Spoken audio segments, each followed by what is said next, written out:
Pulling the ring out. Written by R. K. Murthy. Summer was at its peak.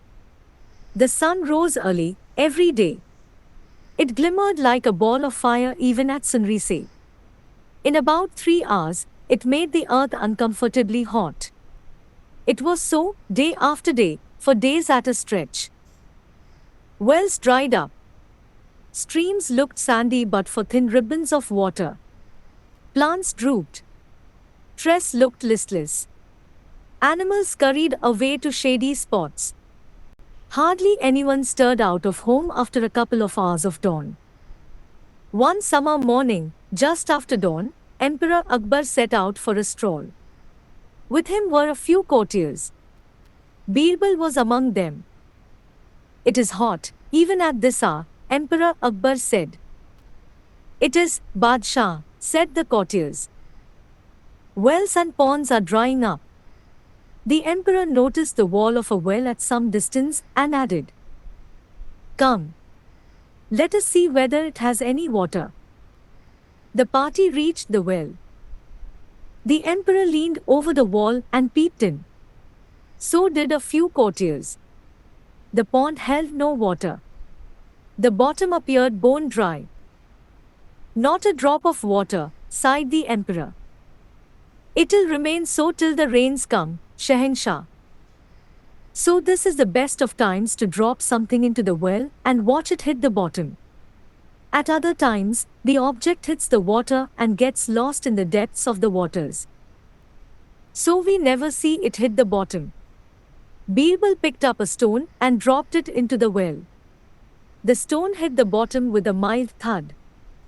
There it stayed put. One stone deserves another. The emperor quickly removed his gold ring, set with a huge diamond, off his finger, and dropped it into the well. Birball was taken aback. "One stone deserves another, Badshah. That's fair enough. But a plain stone doesn't deserve a precious stone," Birball pointed out. Instantly Emperor Akbar realized his mistake. He had acted in haste. He had thrown away a very priceless ring. But he didn't bother. He could ask someone good at climbing into wells to retrieve the ring. Then a weird idea came to him.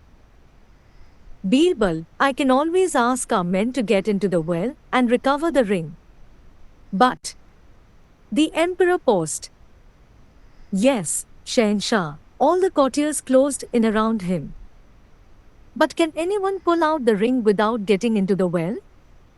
Lift the ring magically from the well while remaining on the ground?" Emperor Akbar turned to the courtiers. "Impossible," said the oldest among the courtiers. "Is there no way you can get the ring out without getting into the well?" The emperor repeated the question. "None that I can think of, Alampana," another courtier said in a low voice. "What have you to say, Birball? You have been unusually quiet." Akbar turned to Birball. "I'm thinking," Birball scratched his head. "He thinks he will find a way out by scratching his head," a courtier, who hated Birball, made fun of him. "It often works for me, my friend. Maybe it won't work for you." Birball snapped. "Why should it work for you?" the courtier growled.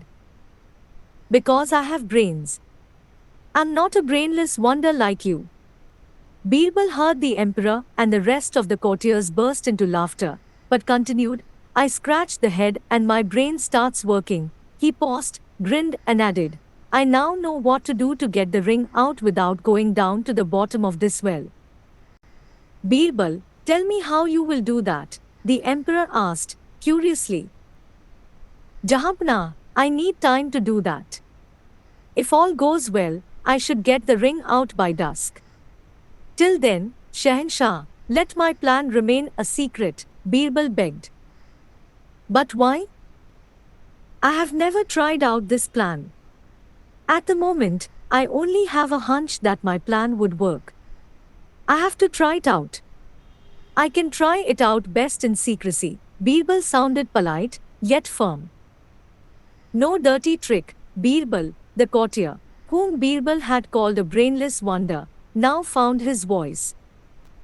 I won't dare do that, Alampana. I love life, Birbal smiled wanly. And then why should I try dirty tricks? I know what is to be done to lift the ring out of the well while standing on the ground. Birbal sounded sure of himself.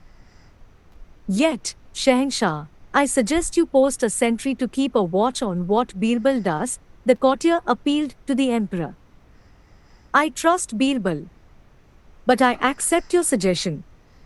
For if he does get the ring out without getting into the well, even you'll be forced to agree that Birbal is far more intelligent than you. The emperor gave the courtier a stern stare. Emperor clapped his hands.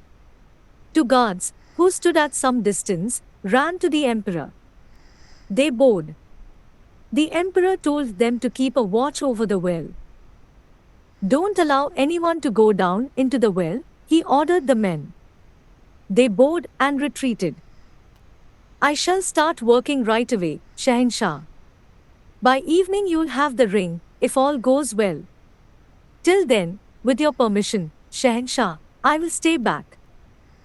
I have to work out the details of my plan. Birbal smiled at the emperor. It's getting hot. I must hurry back to the cool of the palace. I hope you succeed, the emperor turned to the courtiers. I will succeed, Alampana, I will, with your good wishes, Birbal thanked the emperor. The emperor walked off. The courtiers went along with him. Birbal watched till the group vanished from sight. The two guards closed in and took positions around the well. Birbal got into action. He noticed a small hut at some distance. He also spotted a cow, tied to a tree, near the hut. He hurried to the hut, stood at the door and called out, Is anybody in? An old woman, bent with age, came out.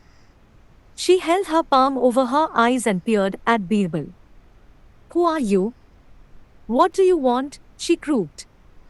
Birbal didn't give his name. He only told her what he had come for. Maji, I want fresh cow dung. I will pay for it. He pulled out a coin from the folds of his dress and held it out. Beta, I don't sell cow dung. I dry it and powder it. It turns into manure. I scatter it on the little piece of field I own. So I get a rich harvest, she scowled.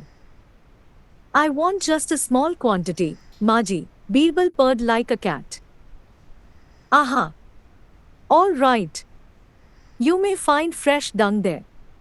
You can have it for free. She held her index finger in the direction of the cow, pulled the pallu of her sari tighter over her head and turned in saying, So hot, already. Birbal walked up to the cow. He found a fresh mound of dung. He did not like the idea of picking up the dung by hand. But he had no choice. So he came down on his knees, quickly gathered a ball of dung in his left hand and walked back to the well. He rolled the dung carefully, leant over the wall, located the ring, held the hand with the ball of dung right above the ring and let it drop down under gravity. He checked. The ring was not visible anymore. The dung had hit the mark. He then turned and looked all around. His eyes fell on a medium-sized stone.